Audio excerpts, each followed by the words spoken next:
The first person that I disclosed my status to, it was the head of department for HIV and AIDS office. We have been working together, running the peer program in the university. So I decided that I want to tell her. Reason being that that week when I found out that I'm positive, you were running a campaign on VCCT. So I thought, you know what, it's not fair for me to always go before students and tell them that they must go and test and I don't know my status. And then I went and the results were positive, and I had to tell her, not that I was forced to, but she was the first person that was close to me. And then she understood, but though she couldn't really say the things that I expected, she just said, okay, it's fine. How about running more tests, just to be sure, because she could also not believe it that I'm positive. So she took me to Norwood. There's a doctor there in Norwood. Then I did the test there. And then after 2 weeks, I came back and the results were still positive. And on the side, I also decided that I still want to run another test.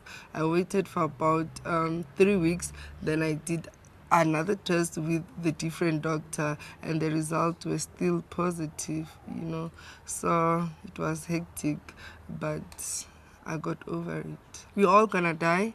And it doesn't mean if you're HIV positive, you're really gonna die from HIV or AIDS. So you shouldn't tell yourself that I'm HIV and you stop your goals, you stop whatever things that you dreamed for. You should just carry on, though it's a journey, but take it one step at a time, then you'll be fine. There is stigma in the sense that most people, they're fearing, that if I'm HIV positive, people are not gonna wanna be around me, my family's gonna change, And I think what make the situation worse is that people, they lack education, They don't give themselves a time to read, pamphlets about HIV. They only wait when their family members or people that are close to them are infected. Then they start getting worried, but voluntarily so they don't. And that's what makes stigma to be high in our country, because people, they don't know. Every time when I talk, or when I give a presentation, and after the presentation, I see young people coming to me and telling them that, you have encouraged me so much and I want to take my test, especially in the campus. Some will say to me, do you mind to join me to go for my test? And I said, no, I would love to, Then I explained to them that, but I don't have to be there with you. I can only go there to give you support. And it really makes me feel, that I am doing something. So it's the best experience ever. I'm not on medication, but in general, I could say accessibility of medication in our country is a war. In a sense that when you go to our public sectors, there is always a long queue and they assess you, with your condition. If they think that you are not at risk of dying, they will tell you that you have to book in an appointment, then you'll come only then, Unlike if you can afford to go to private hospital, then they will say, okay, maybe your CD4 count is 350, and they will explain the medication to you. Then you as a person, you'll decide if you want to start medication or not. But to our government, it's really procedures that they follow, which I don't think they're really active, because people are dying.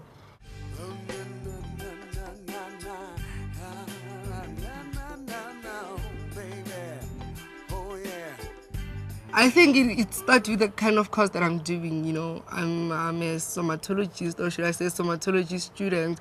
In our course, we deal more with touching people, sometimes we use needles, So people that know that I'm HIV positive, sometimes when I work with them, they go an extra mile to telling that put on gloves, they don't say you might infect us, but they emphasize the effect of you putting gloves as if you don't know, because they are scared that you might infect them. But to the community in the university, they talk, and when they look at you, they see HIV. They don't longer see Teboho. So it depends with other people, and you can feel the vibe when a person is talking to you and they're scared. I think in South Africa, in rough estimation, I could say 60% of young people use condoms. But condoms, they are 90% accessible. But in our country, we have a problem with the quality of the condom. Our young people, they don't like government condoms because they say their quality is not okay. But those who can afford, they prefer buying condoms.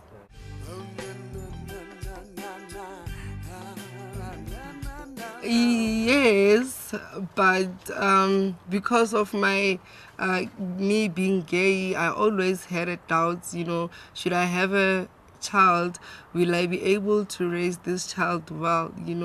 So the desire of having a child, is always there. I would want to raise a child. But after my diagnosis, I've made peace with it that I'm not going to have a child, But what I want to do, I want to mentor a child, not to adopt, but I want to mentor a child that every time when this child have a problem, they know they can come to me, I'll provide them educational wise. If I cannot, I will source means to make sure that they get all the necessary funding to get educated.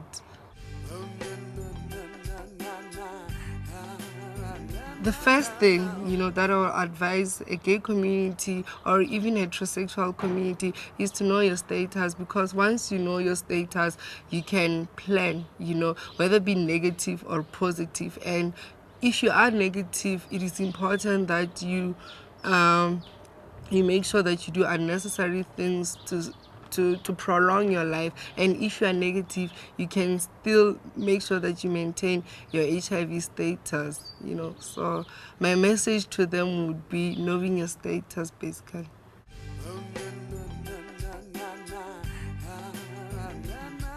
I think to some extent they are really trying, especially the health program that go into universities, make sure that HIV and AIDS students are taught about it, and there are peer education inside the campuses, But apart from that, I still believe that a lot can be done, because in my campus, after my diagnosis, I had to go to a public hospital to get my CD4 count check. And I think if in the university there was a facility that after a person has been diagnosed positive, they can still get their CD4 count check inside the campus. Imagine you have just been diagnosed, you have to go to Helen Joseph and queue, and you are vulnerable because you see that these people are HIV positive and they're about to die, because some people that goes there,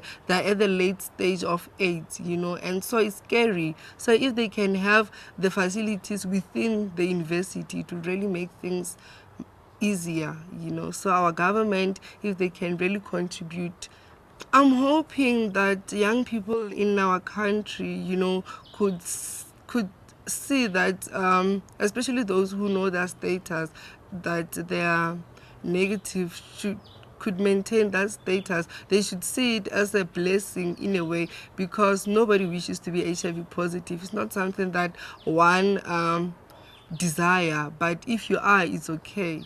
So those who are negative, my hope is to see them maintaining their negative status. Hi, my name is Teboho. I'm from Northwest Province in Klerksdorp. From South Africa. I've been living with HIV since 2006 August.